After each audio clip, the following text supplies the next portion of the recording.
Hey guys, this is not sponsored, but I decided why not to do like a silly video, and then heck, maybe it'll get DiGiorno some more like viewers, so some more buyers. Wait, what? Oh, viewers? What?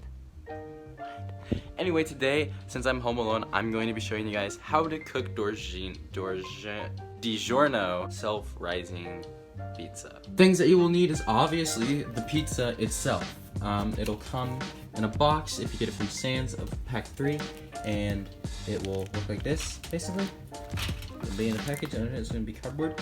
You don't want that cardboard in the oven while you're making it. Trust me, it's no bueno. You can get a pizza tray.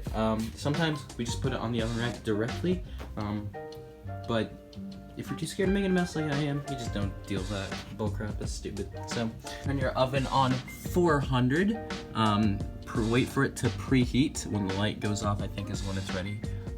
With this new oven that we got, I'm not really sure how it works. I've never used it before. And once it preheats, you're going to put your pizza in the oven and then wait 18 to 20 minutes.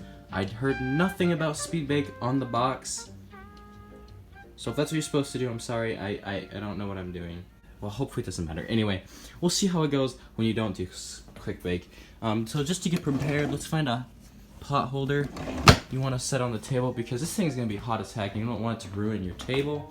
And, you know, yeah, I don't know what I was going to get at. That's basically the only reason why.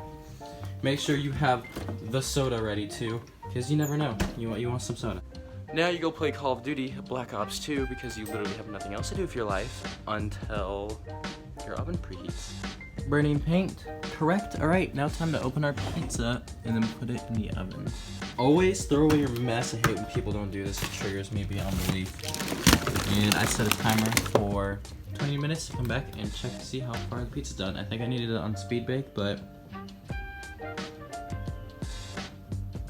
hopefully not. You also want something to cut the pizza with. This is an actual pizza cutter. Excuse my voice. I'm slightly sick. Your poodle stares at you while you cut your pizza. Once you get it out of the oven, that is correct. Now, you may be saying, Thomas, this is a pretty big pizza for one person. What do you do when you're done with it? Well, you can either throw it away, which I do not recommend, or you can save it and eat it for later, which is what I'm gonna do. So, yeah, just cut your pizza. If you don't know how to cut your pizza, then I'm sorry. It's pretty basic, easy stuff to do. So I'll get back to you guys when this is done.